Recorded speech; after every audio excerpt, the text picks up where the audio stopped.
back into this game, into this match. Ready, Dan, I believe exactly. So let's go over to the game because 3, 2, 1. We are live in this series. I am following Nagano in the north as the Soviets. The heavyweight Russian is 2-0 up in this game 3 of a best of 5. That's right. And south side, have a look at this. Von Asten playing as the Austere. He's currently 2-0 down in the series. And he's got a lot of work to do to win this now. Going to be a tough one. Nagano's played really good last game, by the way. Nagano playing OKW on Crossroads. That was so brutal for Von Asten. It really was. He did a fantastic job. And Nagano managed to eke out the victory in G1 as well. Von Asten had a much better showing in that one, it must be said. But I think Nagano's OKW.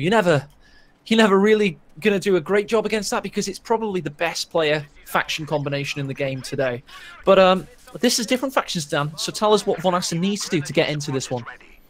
Well, do you know what the really bad thing was in the last game? Is he lost his engineers right at the start. It was really unfortunate. I don't think he expected the Stern Pioneers to come off with that burst as well as they did. But, you know, there was a little bit of an issue with unit preservation, and I think that probably got under his skin a little bit. It happened more than once. Nagano was just, as soon as he had map control, he was everywhere, all over the map, all in the retreat paths, and it must be really frustrating to deal with. So this time he's got to play a little more safely, I think.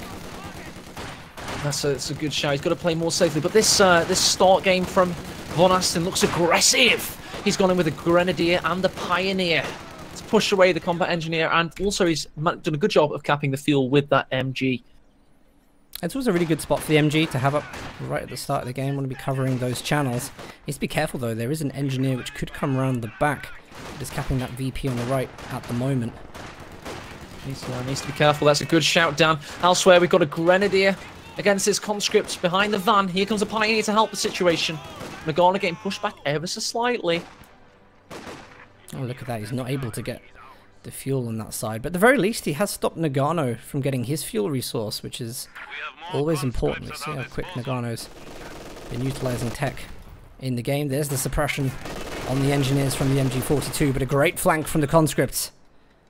Indeed, it's a great flank indeed. The MG pushed away by the conscripts of Nagano. He's built a second combat engineer into a 3 conscript, probably 4 conscript start. It's traditional stuff so far. Meta in its purest form. That's Bob White.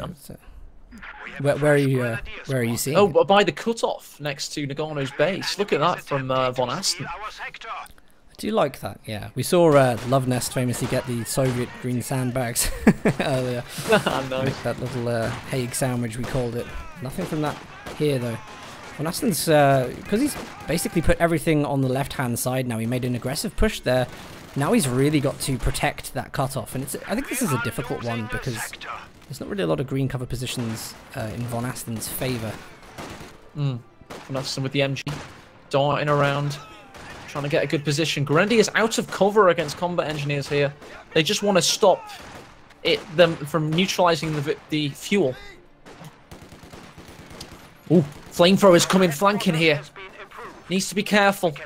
Combat engineers with the flamethrower, all eyes on them. They're going to vault that wall in no time. Conscripts also helping out. This could be a big assault, Dan. We've got to keep an eye on this one. I think so. Good push by those conscripts have done the Lord's work on the right-hand side. A great job of capping for these units to then be coming in. I'm really interested in the machine gun. He's not electing to put suppression on the flame engineers. It looks like, oh, it looks like the MG was reloading. It's now was reloading. Couldn't get those bullets shaved over in time. Here comes the flamethrower. Flamethrower putting the burst down on the MG. MG. Oh, is surviving only just though. Is taken out. Pioneers can't recrew. They themselves are getting taken out. Von Asten in chat saying bullshit, man, as the Pioneers die and the MG is taken. And he throws in the towel. 4 minutes, 27 seconds. Nagano is going through to the GCS2 finals in September.